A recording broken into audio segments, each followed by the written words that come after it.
tell. It's gonna be a great Noel. It's the Advent Calendar House. Muppets, Batman, Smurfs, and even Garfield's Halloween. We're gonna take a trip down memory lane. Frosty, Rudolph, and a bunch you've probably never seen. It's Mike and pals that come to entertain. Turn the knob and lift the latch for fun and laughs that can't be matched. But just beware the icy patch. It's the Advent Calendar House.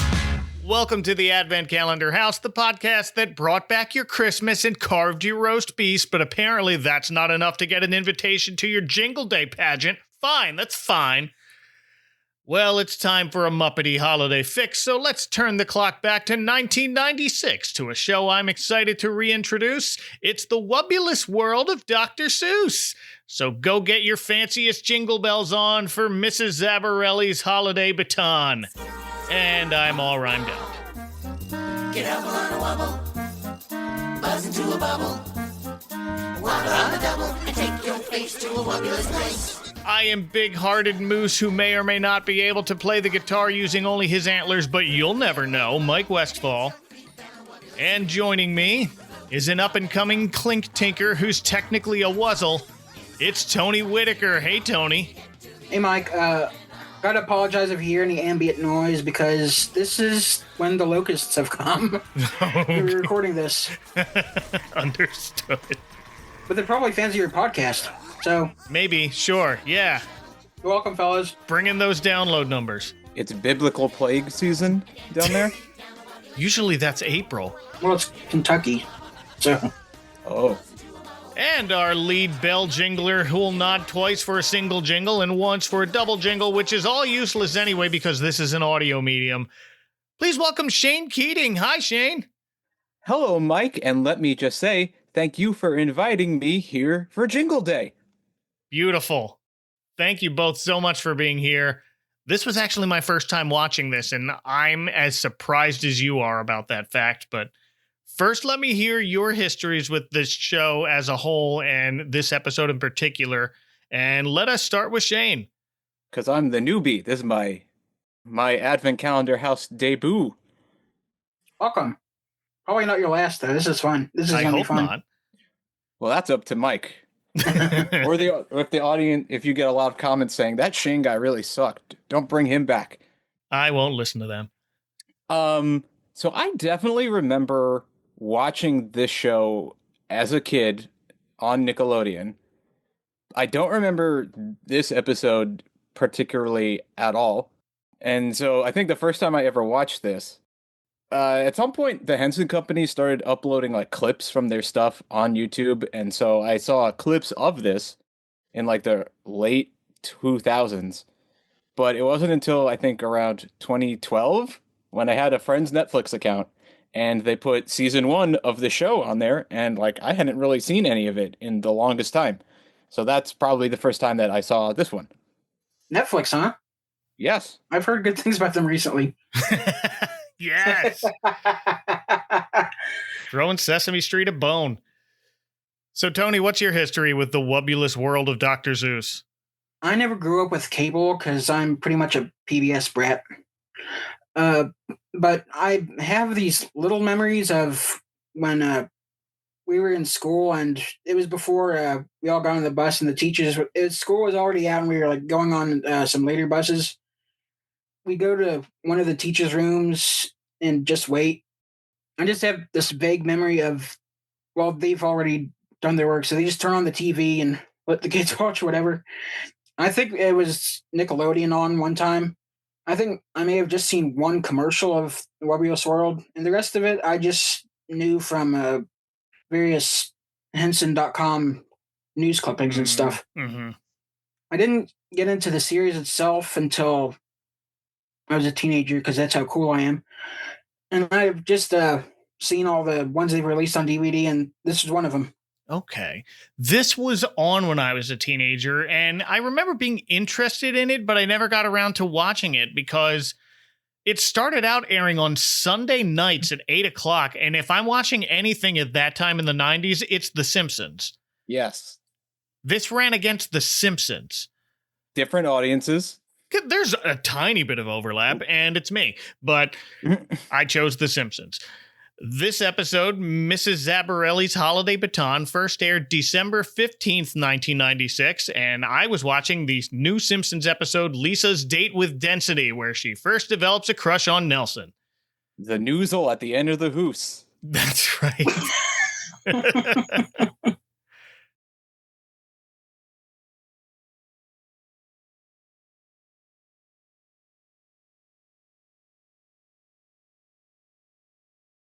Yeah, and this just didn't do well at that time slot, and Nickelodeon realized maybe we shouldn't be putting this up against The Simpsons. Maybe we shouldn't be putting this on right before Nick News and Nick at Night. This should really be a Nick Jr. show. But at the time, it was a Nick proper show. And this was around the same time Nickelodeon was also airing reruns of The Muppet Show and Muppet Babies. So they had a good relationship with the Jim Henson Company at this time. And Muppet Time. Everyone Muppet Time. Everyone remembers Muppet Time. As to how Henson got connected with Dr. Seuss Enterprises, the common thread between the two is one man, Michael K. Frith. Mm-hmm. He worked as Seuss's book editor and wrote and illustrated several of his own beginner books. That's how I knew him first. He wrote I'll Teach My Dog 100 Words, and he illustrated Because a Little Bug Went Cachoo. And those were two of my favorites. And only much later did I learn the Michael Frith who worked with Henson was the same person.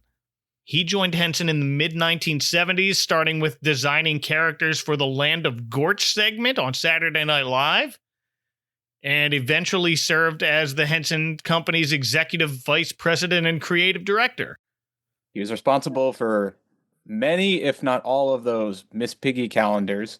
Yes. From the early 80s. With beautiful photographs. That's right. And the first one to design the Muppet Chickens.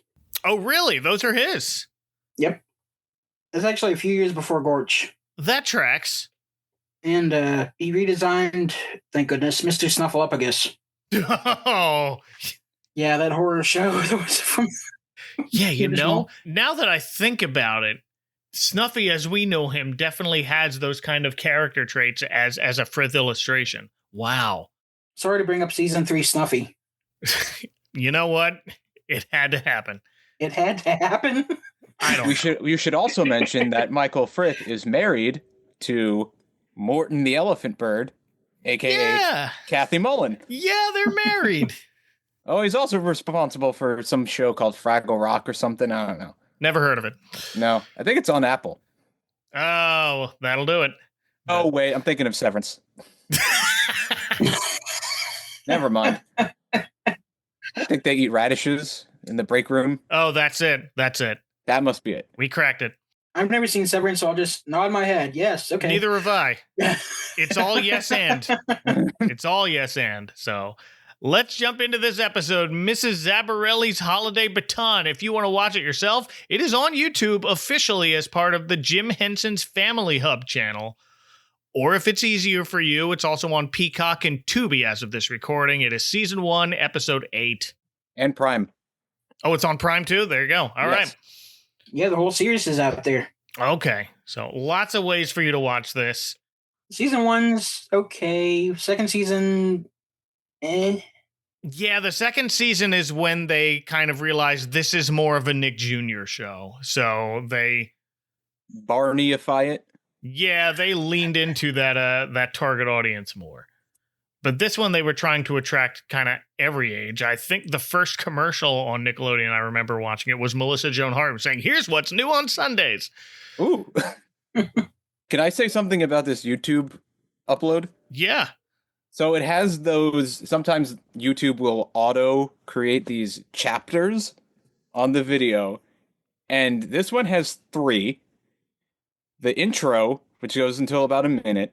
And then for the next few minutes, the chapter is called Jingle Day Eve. Then the next few minutes after that is called Jingle Bells. And then from halfway through the episode to the end, it's called Mrs. Zabarelli. and that's all you need to know. Not useful at all. No, none of those describe what is happening. Jingle Day Eve, yes. Yeah. Jingle Bells, not necessarily. Mrs. Zabarelli, hardly at all. Barely. Yeah. That's the first 2 minutes. I didn't realize that they were auto-generated. I thought someone just threw those in here and just like, there, I'm done. I assume they are, because I hope so. I That hope makes that a lot more sense. they are auto-generated. Yeah. But as we open, I'll let the Cat in the Hat set the stage for us. Our story begins in the wintry glow of one Jingle Day Eve, not that long ago. The Cat in the Hat is performed by Bruce Lanoyle, who's been working with the Henson Company since, well, by the time this episode drops, it'll be the dearly departed Muppet Vision 3D. But he's also Mo Freckle. Yeah. Love Mo Freckle. Who, for those listening, is not an original Freckle from the Great Santa Claus Switch. He showed up much later. On Family Feud, for some reason. Oh, was that the first thing Mo Freckle was on? They brought him out for Family Feud? Yeah. Yes. They only had so many puppeteers, so they just gave Bruce Lanoyle Mo. Bruce was available outside of the main puppeteers, and he had game show experience. So I guess that's why they let him on. Yeah, okay, and they needed, like, just some random character. Yeah, they couldn't just say, yeah, you're Gonzo this week. He So they was just he gave was him- the fifth member of the Muppets on that one. Who are they playing against? The Dixie Chicks? Yeah, And Keith Urban, because there were only 3 of those? and Buck Buck Owens. Owens. And Buck Owens, that's right. And they got beaten. Yeah, Muppets lost almost every day.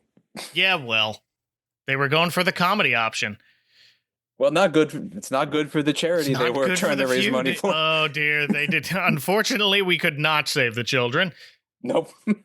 But here's the cat who's in attendance for the Jingle Day Eve pageant, which takes place on the night of the year's shortest day. So that means Jingle Day proper is December 22nd. So it's not Christmas. It's near Christmas, but it's its own thing. So it's on the same day as the Festival of the Bells. Sure. Yeah, you know what? That tracks. Both holidays have bells, and Well, no, the Festival of the Bells is on the solstice, I think, and then Jingle Day Eve, and then Jingle Day, and then Christmas Eve. I think I broke Mike. I'm sorry. No, Well, they're- no, I'm just trying to, man, if only I had a podcast that was named after a calendar, but And they're both about how music ostensibly saves the earth. yes. So this pageant is a big production of a show directed by the titular Mrs. Zabarelli. Where you going, honey? I can't do it, Mrs. Zabarelli. Oh, that's Zabarelli, honey. I can't do it, Mrs. Z. Annie, we don't know what we can do until we try. Who is performed by Anthony Asbury. We've got a lot of new names that haven't come up yet on this podcast. This is exciting. Yes, this is a lot of people's big, sort of big. Forget it. I have the note that he's been working with Henson since Labyrinth. He was one of the 4 guards and one of the door knockers. Probably. Yeah, he was. He was a puppeteer for Spitting Image. I mentioned that a few times. If you remember the Nick Jr. show, Allegra's Window, he was Rondo. And if you remember Between the Lions, he performed Lionel. Anthony Asbury is one of my favorite performers. I think he's underappreciated. Okay. And on this show, the character isn't in this episode, but he also plays Yertle the Turtle. Oh, does he? Okay. Yes. Yeah. And the Grinch. And the Grinch. And the Grinch, who's not in this. There's no Grinch in this. Well, they allude to him. Yeah. They do mention the Grinch, and they're like, the Grinch was a character on this series, and they just decided, now we don't need him for this. Well, I guess we'll talk about that later, but that part kind of breaks my brain a little. Yeah. It's a shame we can't talk about that hip-hop music video he did. Oh, yeah. Well, I That's guess we'll get to it when we start talking about when the Grinch comes up. He also performs Thidwig the Big-Hearted Moose, who will show up a little later. For now, Anthony is performing Mrs. Zabarelli, who introduces her littlest student, young Annie DeLue, who, as the youngest child in the pageant, is in charge of closing the show by tinking the clink, which looks like a very, very bendy triangle, that style you've come to associate with Seuss, where straight lines don't exist.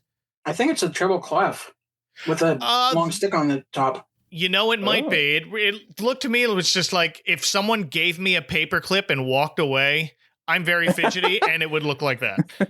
Just made me sit still for 10 minutes. If the guy was wearing sail shoes, I think I know who he was. Okay. But poor Annie DeLu is very nervous about tinking this clink. She keeps whispering to herself, I can do this, until it's time to do the thing, and then she shakily says, I can't do this. Annie is performed by Stephanie DeBruzzo, who has worked on Sesame Street since 1993. She is the current performer of Prairie Dawn. She was also Dr. Teeth's mother on The Muppets Mayhem. That's true. May that rest in peace, too. Oh. First Muppet Vision 3D, now Muppets Mayhem. Thanks a lot, Mike. Thanks for having us. I'm not sad. Well, like... Jingle Day is a day for mourning. That's right. For morning and morning. I understand that was like its own single season, but I don't mind as much as Muppet Vision. Because at least Mayhem you can like go and rewatch. When Muppet Vision closes, I don't know what they're going to do. They will sell it back to you somehow. I hope so. I mean, I can drive over and pick up whatever I need to. I have plenty of room in my trunk for a whole net full of Jell-O. Ooh. So little Annie DeLu starts to run off stage, telling Mrs. Zabarelli she can't do this, and Mrs. Z bends down to get to her level and tells her, we don't know what we can do until we try. So Annie gets back up there and gives the clink a little tink. One tiny little tink causes the sun to rise. This thing can control the weather. Well, this is the thing that's so confusing about Jingle Day. And I'm sure it doesn't matter, but it's the year's shortest day, so that means the sun would be setting earlier. Right. So if the sun is rising, is this play taking place at like 5 a.m? Or is the sun just re-rising at like 8 o'clock at night? Oh, see, I assumed it was an overnight thing. I thought it was like, you know how everybody gets up super early on Groundhog Day and makes their way over to Gobbler's Knob? I guess. I thought it might be one of those things. I have no idea how Seussian astronomy works. No, well, this thing can control the weather. That's how it works. It's the Festival of the Bells all over again. Does that mean everybody's going to freeze to death? But also, is Jingle Day a global holiday? Oh, I don't know. Because then it all depends on this one spot and this one person controlling the sun for about half the planet. That's right. It's like, look, it's up to you, Annie. You can't just flake and get stage fright. The world's weather depends on you, or else time will freeze. See? It is the Festival of Bells all over again. They're trying not to make the world stop. And that's just the beginning of the tale of Annie DeLu. We now flash forward to see Annie as a young woman who's still got her clink and getting it tuned up with the help of a familiar face. It's Horton the Elephant. Yay. That's one well-tuned clink, Annie. Well, it's almost there. I want to get it just right for Morton. He can't wait, Annie. Performed by John Kennedy, whom I have mentioned on this podcast before. He worked on Dinosaurs. He was also Dr. Teeth during the 90s, including as a Walt Disney World costumed cast member in the live show Here Come the Muppets. I didn't realize that. He was part of that show, and then he became an actual Muppet performer with the troupe. It's kind of amazing. Yeah, crazy. Also amazing, he is the current performer of The Amazing Mumford. Yes. Also on this show, he is... Oh, who is he? He's Mr. Knox. Mr. Knox, okay, yeah, we'll see him later. And Little Cat C, who we don't see the little cats in this episode, which is a shame, because they're fun. Yeah, are they a later addition to the show, Tony? Do you know? No, they were there the whole time. Oh, were they? There were 3 in the first season, but then they started adding more in the second. Okay. When the Cat in the Hat comes back. Yes, you have Little Cats A through Z. That's right. And, what was it? Little Cat Fleep? The Voom. Little Cat Z has Voom inside of his hat, and that cleans up everything. He does. That's the Cat in the Hat book that I had as a kid and read a lot. But let's talk about the Horton Muppet for a minute, and we can officially call these capital M Muppets, right? Yes. Right. The credit says Jim Henson's Muppet Workshop, so... All right. It's safe to call them Muppets. That's all I need. They're not owned by Disney, but they are Jim Henson's Muppets. And in this case, they are based on existing characters. And Horton is an amazing likeness. They're all beautiful. They are. But Horton in particular, I had like a bunch of stuffed Dr. Seuss characters growing up that came with their own little books, including Horton and the Cat in the Hat and the Grinch and a Sneetch. But while the cat in this show looks more like a Muppet interpretation of that original character, Horton looks spot on. He does. He's a beautiful looking guy. So Horton is helping Annie tune this clink for Horton's son. Remember, he sat on that egg and out hatched an elephant bird. Morton's in this. His name's Morton. Have you been practicing your clinking, Morton? Oh, have I been practicing? Have I been practicing? Well, have you been practicing? Oh, well, yeah, sure, but Mrs. C, I've never clinked in public before. I think they invented that name for the show. They did. Yeah, no, that was basically the end of that story, and that finishes up real quickly. But they named him Morton, which is adorable. But then when they made the Horton Here's a Who movie, when Universal made the movie in 2008, I think, Morton was a whole different character. Morton was a mouse. Morton the Elephant Bird is performed by Kathy Mullen. We mentioned her. I recognized that voice immediately. Yes. We've talked about her a couple of times. She is the original performer of Mokey Fraggle and Cotter Doozer and Apple in the Christmas Toy. And in this show, she's also Little Cat A. She is Junior Kangaroo. Okay, who shows up soon. Yes, and someone who's not in this episode, but I like her a lot, Mayor Stovepipe. Oh, yeah. Who is a mayor with a big stovepipe hat. Yeah. But when she performs Morton, do you know if she had to wear like a full body green suit to perform Morton in flight? Because this is where I realized all of the backdrops in this are computer animated. They are. Mm-hmm. And it didn't occur to me until I was watching this episode because there's a lot of snow and everything. Are you familiar with the PlayStation tie-in game to the Ron Howard Grinch movie? I remember there was one. I have not played it. I didn't have a PlayStation. I had an N64. I've played the demo. Oh, did you? Yeah. The graphics in this reminded me very much of the graphics in that video game. Okay. Not as an insult, because PlayStation graphics are not the best. They're probably using the same thing to make those graphics that they are here. It is very mid-90s CGI. The thing that's impressive is that they're also doing the 3D sets in real time with the puppets. Yeah, I saw that. There was a Tough Pigs interview with Kathy Mullen from 2013, and she mentioned that they were rendering these all in real time while they were shooting. Yeah, so if a character's like walking down the street is moving with them, or if they open a door, the door is opening with them. And I think that if they moved the camera, the background would adjust to that angle as well. Oh, wow. I mean, I can imagine why they don't do that anymore, but that's really impressive. Well, I mean, they kind of do. It's like the Mandalorian. Yeah. Instead of a green screen, it's the LED wall. Okay. And the Unreal Engine creating the background. For 96, it doesn't look that bad. I've heard people kind of badmouth the graphics of the show. I think it helps that it's supposed to look cartoony and Seussian. Yeah, it fits for this. I have no complaints. Yeah, I've seen green screen, blue screen shows currently, and it just looks flat. Oh, yeah. I'm talking about you, Sesame Street.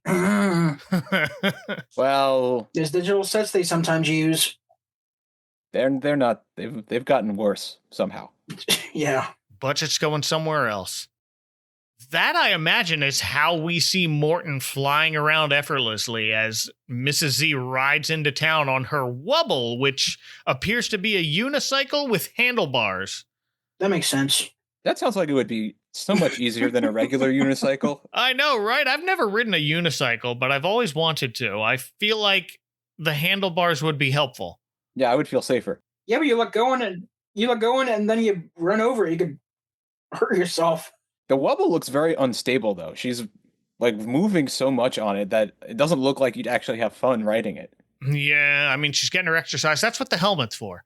And the goggles. And the goggles. Because she's going so fast. Yeah, right. She asks if Morton's been practicing the clink, and he has, but he admits he's never clinked in public before, and he's kind of nervous. But Mrs. Z reassures him everyone's scared before their first show. Annie certainly was, but now we learn she's practically in charge of running the whole pageant. It doesn't seem like it, though. No. Because everybody is completely no-selling her the entire time. They really are. And here's where we arrive at the big outdoor bandshell stage where Annie and a bunch of other folks are setting up for the pageant. I recognized a few characters. Here's Thidwick. We mentioned him carrying a bunch of decorations on his antlers. I also recognize the Wickersham brothers, the trio of monkeys from Horton Hears a Who. Mm-hmm. But they're a lot nicer here. Yeah, they look like they're actually trying to be helpful. Well, in this show, they're kind of like recurring little flunkies. Okay. That just are constantly screwing up stuff. They're like the penguins or rats of Okay. Dr. Seuss. Just a bunch of scamps. Yeah. Here they're painting the moon green. We don't know that the moon's not green. You know, you're right. At least in Whoville. Also from Horton Hears a Who are the sour kangaroo named Jane here, and the young kangaroo who's normally in her pouch but not here, named Junior. Our toe-tapping dance will be quite sensational. I venture to say standing ovational. Yeah! Come, Junior. As well as Fox and Socks and his pal Mr. Knox. We're here. Oh, Where's Mrs. Z? She should be here any minute. I don't know where she is, but let's just go out on stage, okay? The rest are just background Muppets, but since they're Seuss Muppets, they're not Whatnots, they're not anything Muppets, they're called Who's-Its. Yes. Not quite Who's, but somewhere in between. I like it. Yeah, that's a good name. They're really fun designs, too. Yeah. Well, I've mentioned all the performers on Muppet Wiki that are paired with characters, but there are 3 more that I should just mention here. We have Jim Krupa, who's been working with Henson since the Muppets Take Manhattan. I know him best as Batley from Eureka's Castle. Which has a Christmas episode. Oh, it's on my list. And a Halloween one. Oh, that's yeah. right. Yeah. Oh, Joey Mazzarino's in that. Written by R.L. Stein. Yes. That's a fun fact that I like to throw around every once in a while whenever Eureka's Castle comes up. What was his pen name for that? Was it Jovial Stein? I think it was Mr. Snrub. I don't know. Tim Lagasse, who was the first recipient of the Jim Henson Memorial Prize in Puppetry. On Allegra's Window, he performed Mr. Cook, who was the cook. There's a Christmas episode of that, too. And he designed puppets for Blues Room, the puppet spinoff of Blue's Clues. We don't know if there's a Christmas episode of that. I think there is. I know Joey Mazzarino's in that, too. He's all over the place. But he's not in this special. He's not in this episode. No. And finally, John Tartaglia, who is an executive producer of Fraggle Rock, Back to the Rock, and the current performer of Gobo and Sprocket, among others. Oh, yeah, he's cool. Yeah. He also played, this is something, everybody should go watch these, the Sesame English video series. Sesame English. They're from the late 90s, and they were made to teach English as a second language. Okay. And John performs the main character, who's like this, he's kind of like a tiger, but not really, named Tingo. And it's a beautiful puppet, and he plays it so well.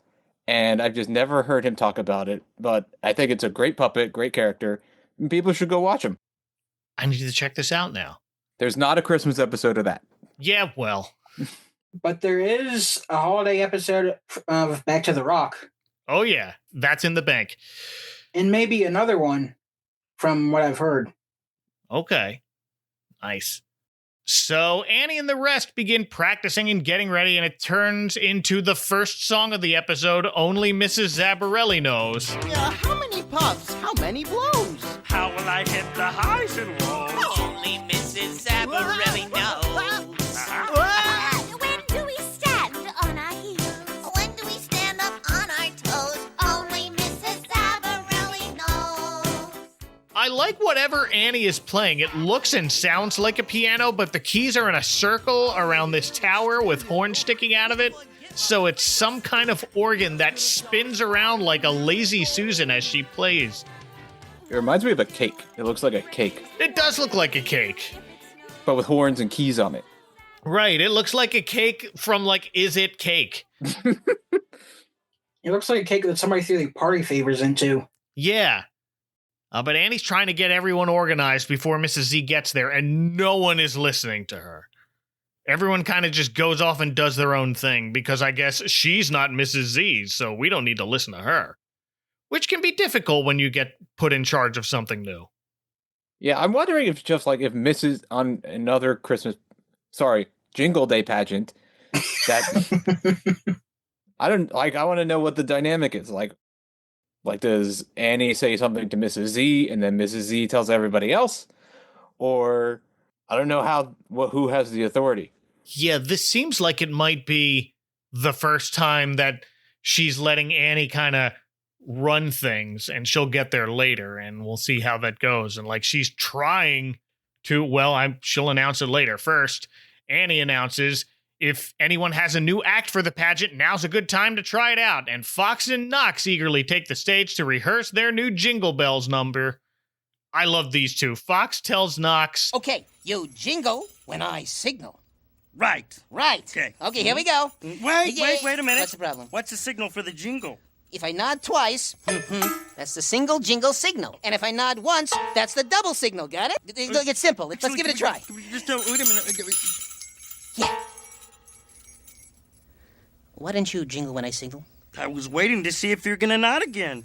Just jingle when I signal. All right, I'm sorry to start. Okay. just to be confusing, this is like their Who's On First. Yeah, they're basically Bob Hope and Bing Crosby. It also reminded me of Good Grief, the Comedian's a Bear with all the signaling. They have done, there's another episode where they do a Who's On First thing, but with Cindy Lou Who. Oh, of course. Oh, wait. I think it was Sue Snoo. No, there's one where they have a TV show and they're doing a thing about Cindy Lou Who. Oh. Okay. Who? Betty Lou. The band that's on the stage. Third base. There it is. Got it. So Fox and Knox end up arguing, and Annie tries to break it up, but I guess she hasn't learned the ancient Muppet technique of yelling, "Quiet!" So this argument ends with Fox storming off in a huff, declaring, "We'll do the old act. Fine." And amid all this chaos, one little guy who looks like a little pink hedgehog practices his act of reciting How the Grinch Stole Christmas in a dramatic, echoey voice. Greetings. With your kind indulgence, I would like to share with you a timeless holiday classic. Every Who down in Whoville liked Christmas a lot. But the Grinch, who lived just north of Whoville, did not. And that is the only mention of both the Grinch and Christmas in this holiday episode. Yeah, so the Grinch is a real person in the world of the show. He's a guy that exists. Like, right. Horton and Fox and Knox, they've met him. So how does that figure into the fact that his story exists in the world of the show? In the form that it does. Like, he calls it a holiday classic. Right. And the Grinch, as we know him on this show, both before and after this episode, is still like a very grouchy character. He also does not live in Whoville or near Whoville, I don't think. He moved. Oh, okay. A wizard did it. He moved and he hates his new neighborhood, so he went back to his old ways. He moved back to Wenville. To Wenville? I wonder when. Who knows? Well, we haven't checked in on Mrs. Zabarelli in a while, or Zabarelli, as Morton and everyone else keeps calling her. They're still on their way to the amphitheater, and Morton is still nervous about tinking the clink all by himself. He asks, "Do you really think I can do it?" And she simply asks back, "Well, what do you think, Morton?" And Morton starts to yammer about, "Well, my pop sure thinks I can, and you know my pop." And before he can finish, they enter a tunnel, and we're back at the amphitheater for a reprise of that song. I liked that transition. That was a really good transition from the tunnel back into the song. Like, you come out of Horton's tuba. Yes. Annie's now answering everyone's questions with Mrs. Zabarelli's on her way instead of actually trying to problem solve. This whole time, she's just told everyone, wait till Mrs. Z gets here. So I guess we'll just have to wait for her to arrive, and she does. And when she first arrives, she and Morton do the thing where everyone's looking in one direction, waiting for her to show up, but she shows up behind him and asks, hey, y'all waiting for somebody? And I like that Annie is not an idiot. So when she does hear that Mrs. Z is behind her, she's like, oh, hey, you're here. Right. Whereas in another show, they'd be like, oh, hi, we're waiting for Mrs. Zabarelli. Yes. Yeah, she starts to give her a status update, but Mrs. Z stops her and has everyone gather around for an announcement. I'm due for a switch. A change in careers. After all, I've been doing this 49 years. Well, that's a long time. You're leaving the pageant? Which, of course, takes everyone by surprise. They all ask, well, how are we going to do the pageant without you? But she assures them she wouldn't just leave unless she knew they could still do the show, and she is passing her baton, the titular holiday baton, in the capable hands of Annie DeLu. She's retiring after 49 years, which is a really long time to be running a show. It sure is. I mean, I've heard it done, but I would want to break too. She should have stayed on for that 50th year. It's a nice round number, but she was just like, nah, I'm done. I want to go ride my wubble into the sunset. Is it just me, or does Mrs. Z look a lot like B. Arthur? I see it. Yeah. Maybe. She looks more like Maude Yeah. from the show Maude. Yeah. She's got Maud's eyebrows. But Annie doesn't know what to say, but Horton does. He says, no offense, Annie, but we need you, Mrs. Z. And that was rude. But Annie agrees. Yeah, she says, I can't put on this whole show, but Mrs. Z gently reminds her, Annie, you don't know what you can do until you try. And then she leaves. Just pats Annie on the shoulder and pieces out. I love that. She's got places to be. She's got shopping to do. But everyone else starts whispering to each other. Jane the kangaroo humps. I don't think she can do it. Neither do I. And then we fade into the next day when the Cat in the Hat tells us they gathered and tried to rehearse, but things that were already bad got much worse. And Annie again tries to get everyone's attention. Guys, we can do this if you listen to me, although I admit I'm not Mrs. Z. I should mention a lot of the characters do speak in rhyme throughout this, but not through the whole thing. It's very sporadic. Yeah, I think I'm going to recommend, after people listen to this episode, of course, that they go, if they are interested in this show, they go listen to the Defunct Land interview with Craig Shemin, who co-wrote this episode. Yes. And Stephanie DeBruzzo. And they they deliver so much firsthand knowledge about how the show came about and making this season. And they mentioned that they decided rhyming was they would only do it if it were necessary and not try to force themselves to do the entire episode in verse. It works. I think I like it better that way. Yeah. It's fun when it does happen and you're they're rhyming again, but not through the whole thing because that makes it feel more natural. Yeah. I mean, you can't do the double jingle single. Ow. See, you can't do that. No, you can't do that. Whatever it's called, you can't do that when you have to rhyme. We can't do it, period. Yeah, I can't even say it normally. But that only works if you're they weren't even shooting off the cuff, but it sounds like they were a little. It was a lot more natural than when you're trying to rhyme everything. Was this the scene with the drum roll? There's an off-screen, yeah. Yeah. Yeah, there was a moment where Annie's trying to calm everybody, try to get attention. All of a sudden, you just hear this drum roll. My first thought was, "Hubba-wah." We can do this if you listen to me.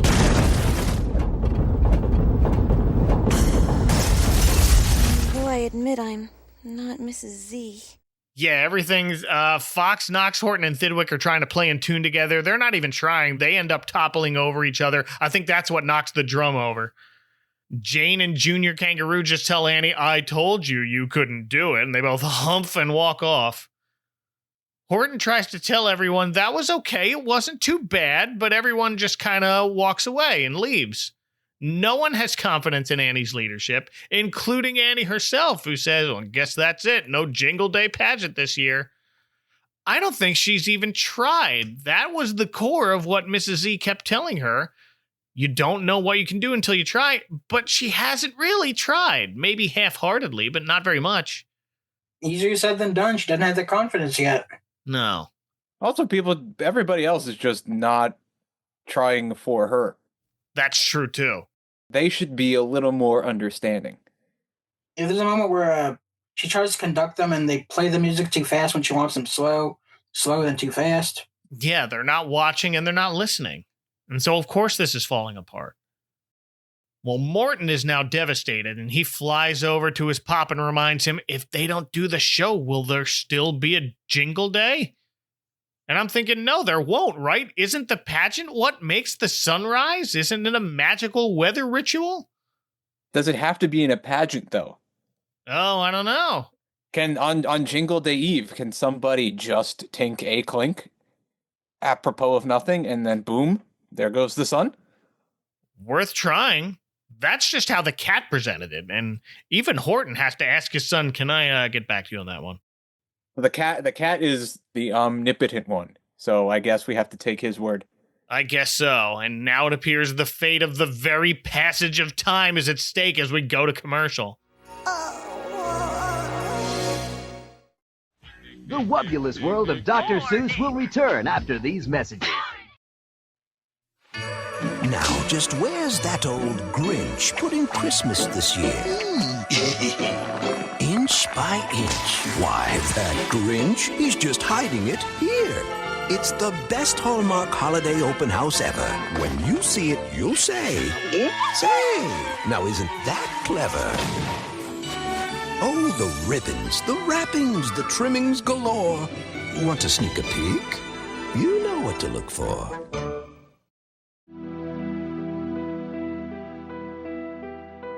Hello, Christmas lovers and enthusiasts. If you're like me and you're always counting down the days until Christmas, I invite you to listen to Closer to Christmas. Think of the podcast as like a Christmas advent calendar. Each episode that comes out, we get a little bit closer to Christmas, and it's always a surprise as to what the Christmas-related topic will be for that episode. So search for Closer to Christmas on your favorite podcast platform of choice, or head over to anchor.fm/closer to Christmas. Thanks, and I hope to see you there soon.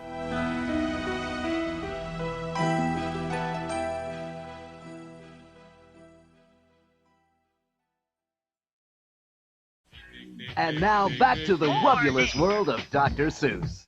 And we're back as the Cat in the Hat tells us it's Jingle Day Eve and everyone in the town is walking around looking downer than down.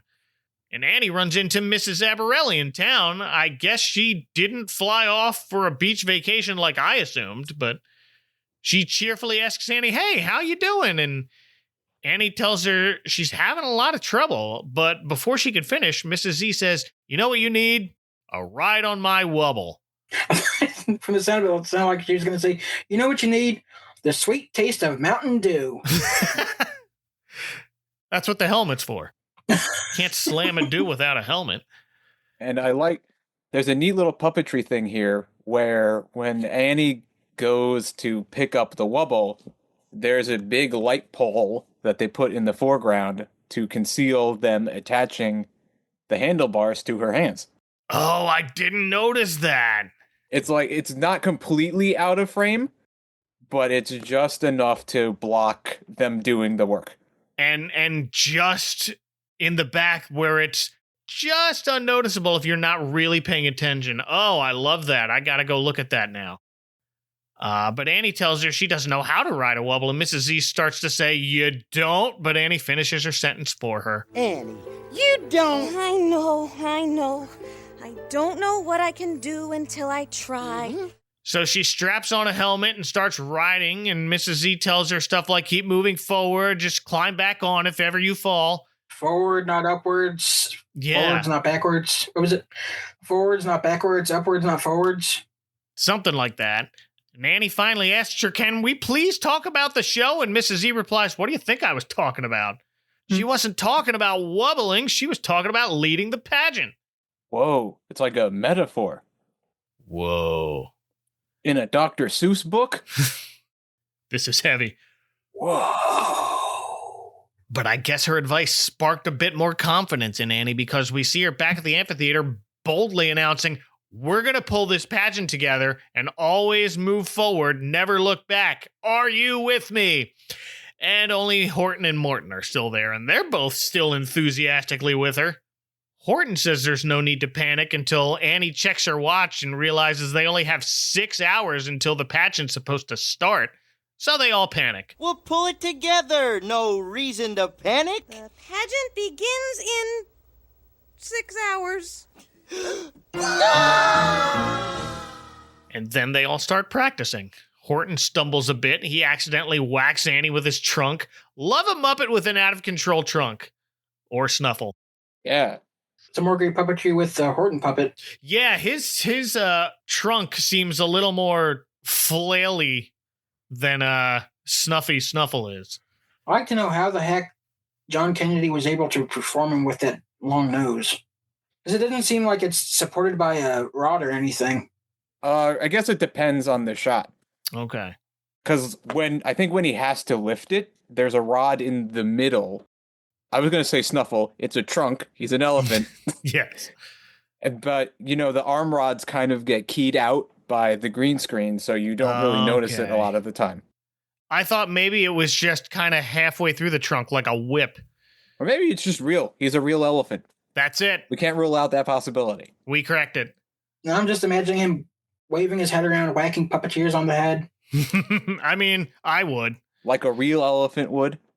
He's a method actor. And Morton practices tinking the clink, but he seems to have a good handle on that, or also trunk. Morton doesn't have arms, just a pair of wings, so he has to use his trunk to hold the mallet. It's really cute. It is. But also, he's holding the clink with one of his wings, so why can't he hit it with the other wing? He's got more muscles in his trunk, just easier control. Sure. Or he's left-winged, I don't know. But we're not getting into politics. Oh, goodness. Whoops. We then cut to that night, which, again, is the longest night of the year, so it arrives pretty early. It's starting to snow, and the amphitheater is completely empty. Well, of course it is. Everyone else thinks there's not going to be a pageant. Except for the Cat in the Hat shows up as a janitor. He's sweeping up. Yeah, he's sweeping the snow off the stands, which is kind of him. But yeah, I noticed that too when I was watching it, that they realized, well, nobody is in the audience. And, well, you didn't tell anybody. As far as everyone else is concerned, the show was canceled. Right. You never told them, hey, we're doing this. It's back on. Yeah. Who's their publicist? That's what they forgot. It was that Liverpudlian guy who was playing the guitar in the song. Yeah. You went to bed. He had Jingle Day stuff to do. Oops, I'm sorry, mate. But Annie doesn't let that discourage her. She tells Horton and Morton, we'll give those empty seats a show they'll never forget. So they put on the whole show for no one. Can't just tink the clink without doing the whole pageant and expect the sun to rise, I guess. The show must go on. That's right. Fight and they will come. I don't remember if they actually say that in the episode, despite having just watched it. I just watched it too, and it reminded me a lot of the Muppet Show. Sure, yeah, this is we gotta put on a show. Muppets in a theater setting? Huh. It could work. We begin with Horton roller skating, and of course he ends up crashing. But he gets what might be my favorite line of the whole episode. Horton, are you okay? It's time for our next song. I meant what I said, and I said what I meant. It isn't much fun to roll into cement. Yeah, that's good. Good advice. Even though this is just a pet peeve of mine about rhyming, ment and cement are ostensibly the same word. Oh, cute and cute. You're a poet laureate. But it's time for the next number, Horton and Annie tap dancing. Horton's doing these big sachets with his trunk, and I'm just waiting for him to smack Annie with it again. But he seems to have the hang of it this time. They're a little further apart. Oh, that's it. Gave themselves some more room. Meanwhile, back in town, Jane and Junior Kangaroo hear the music playing. The tap dancing number was supposed to be their act. Hey, that's our song. So they go and check it out. And so Jane has a regular size newspaper, and she pulls it down to reveal that Junior has a little miniature newspaper. I saw that. It's the kids edition. Was it highlights? That's the kids? Maybe, yeah. But the first person to arrive is Mrs. Z, who just peeks her head around the corner to watch instead of, I don't know, sitting in the audience for support. Maybe she didn't want to be a burden. Maybe she wanted to see what they could do on their own without the pressure of knowing, I'm watching you. Or maybe she's like me and you don't want to be the first one at an event. Oh, I'm the same way. I hate that. Like, I do hate to be late, but I also don't want to be early. No, unless other people are also early. Right, yeah, then I'll show up. She's like, hey. She finally does have a seat as Morton starts singing the final song of the pageant. It's called Sing the Song That We Sing. If you sing the song that I sing, the sun will rise. Join the song that I sing. Vocalize! I like this song a lot. It has a very Fraggle Rock vibe to it. I like the harmonies towards the end, where they're all doing the till the light. Yeah. Leading up to Morton's solo. I think the Wubbulous World of Dr. Seuss may be the closest thing the Henson Company had to Fraggle Rock. At the time, sure. Yeah. There's some kind of natural lead into it. But finally, more and more people start filling in to watch this last song. Thidwick, Fox, Knox, and the Kangaroos join them on stage to sing it. Oh, now you show up. Yep. They don't even apologize later. Yeah, but you're forgetting something. What's that? It's a very important question. What's funnier, banana or cheese? All right. The world may never know. Yes, when we see Fox and Knox walking through the street, that's what they're debating about. Right. Yeah, cheese! Banana! Cheese! I'm telling you, banana's funnier! Cheese is much funnier than banana. No. Banana peel, the cheese stands alone. And we never get the answer. That's okay. They don't even apologize to Annie later, but it's fine. Christmas is a time to come together. Kermit taught us that. I wish I could easily add this to my Christmas playlist, but there's no soundtrack for the show, so I guess I'll have to cut the audio from the episode. That's a majority of the Muppet music that I have on my iPod. There we go. It's all homebrew MP3s. I tried to make like a cleaner version of True Blue Miracle that kind of combined the intro from the record and the audio from the actual Christmas Eve on Sesame Street special because I like it when Olivia starts it out better.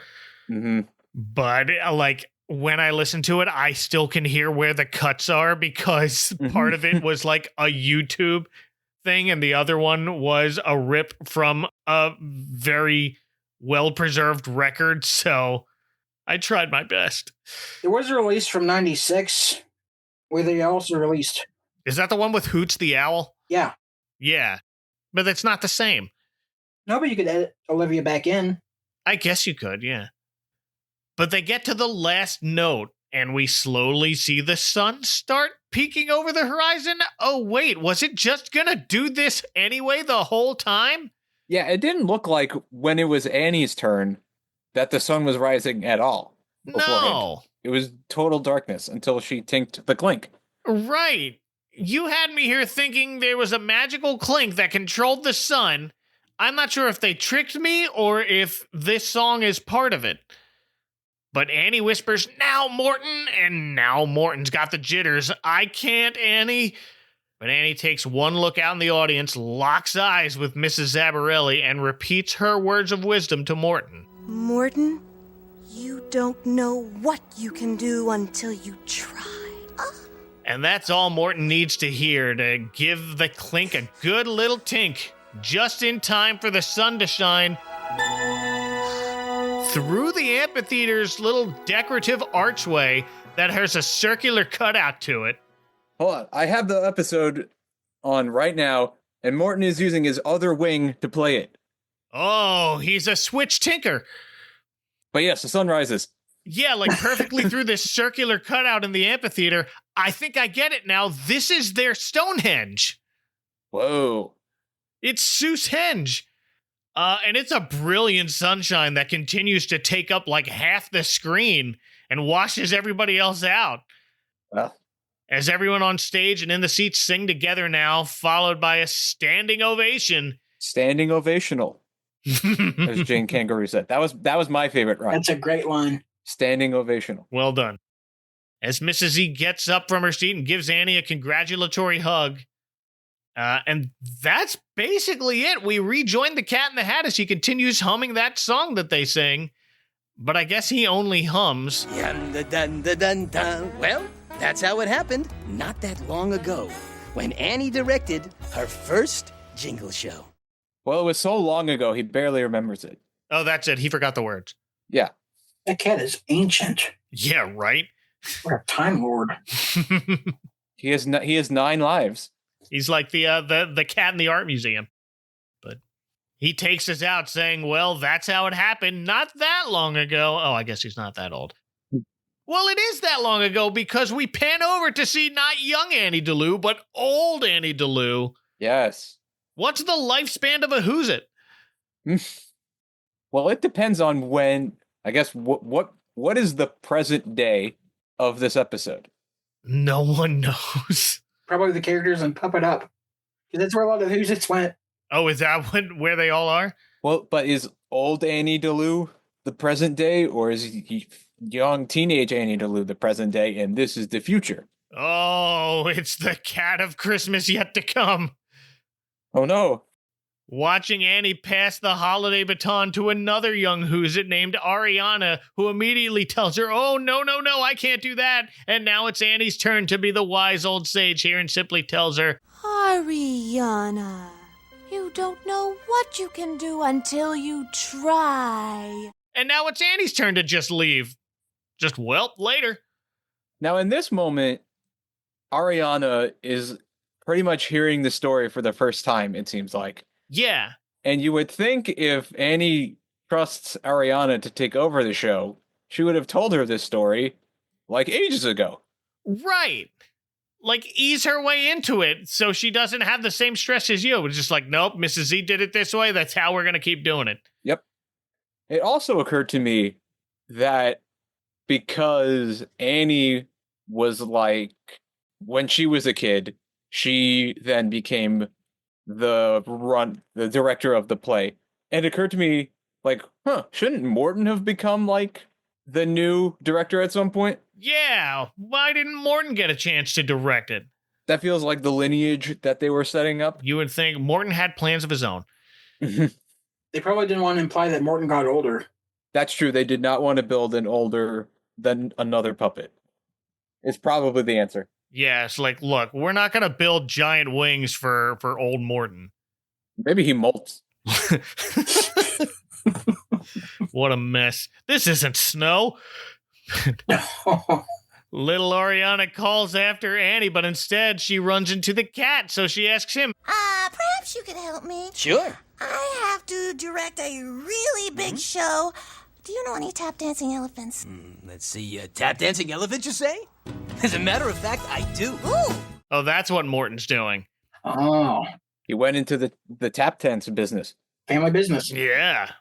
He also knows a moose that can mambo and a turtle who does the tango, is what he says as they fade out. Oh, yeah. So that's where Yordle is. Oh, of course, Yordle. Yeah. But that's it. This was short and sweet. Yep, a neat 24 minutes. Any final thoughts on the Wubbulous World of Dr. Seuss or this episode in particular? Stephanie D'Abruzzo was great. We got to see a little firsthand her performing Prairie Dawn the other day. Oh, you were there too? Yeah, dang is she funny. Oh my God. I saw a friend of the show, Becca Petunia, had shared some pictures. I loved this. It made me want to actually go back and rewatch the rest of the show because it's been a while since I've only seen a handful of episodes. And again, I missed them as a teenager because I just wasn't the target audience, but it's good. The first season is very much in line with like the Seuss books. Okay. And it's the perfect combination of Seuss and Muppets. Yeah. It sure seems it. Second season leans in too much towards this is a preschool show. Right. Well, and again, I think that was by design. It's like, we should do this now. So I understand. At least they were a company that has experience doing that. So fine. But thank you both for joining me on this Jingle Day celebration. This was a blast. Well, thank you for having me. Me too. And also, Tony. What? And thank you for having you, Mike. Thanks for having yourself on this podcast. Glad I could be here. Well, if people want to clear their mind on a Wubble ride to wherever you wish to be found on the internet, where would you like to direct them, Tony? Well, I'm not on Twitter as much, or barely, so pretty much on Blue Sky. But most of the time, you can find me on Muppet Wiki and the Tough Pigs Discord. And Shane. You can find me on Blue Sky at Sock Drawer. That's SOK drawer, and then all that whatever the Blue Sky.social nonsense that they're still putting on. Yeah. You can follow me on Letterboxd, also at Sock Drawer. I'm also in the Tough Pigs Discord doing stuff. I'm also on Muppet Wiki.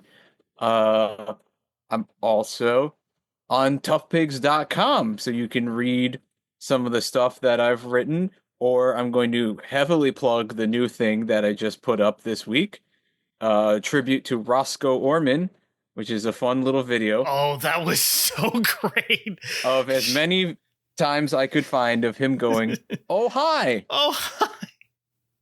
I am the target audience for that video, and I think a lot of people listening to this might be too.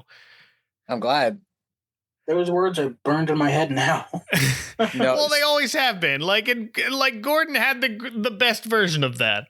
Yeah, well, someone in the server said that like, "Oh, hi," just doesn't like they don't sound like words anymore after watching that video.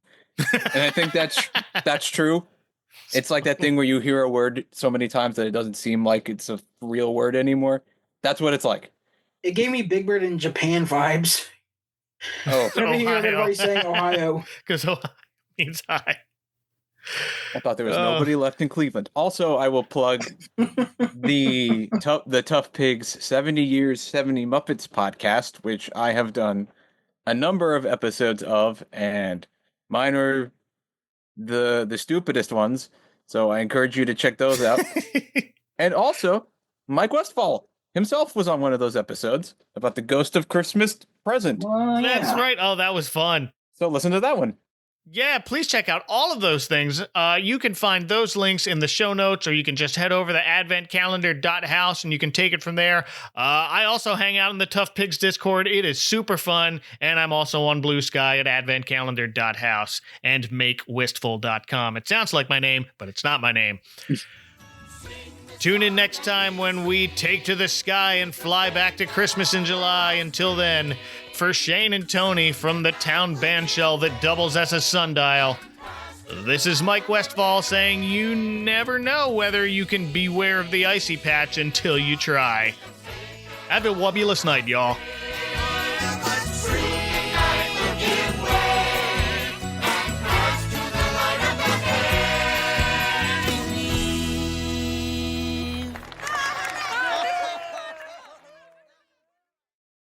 Next time on the Advent Calendar House.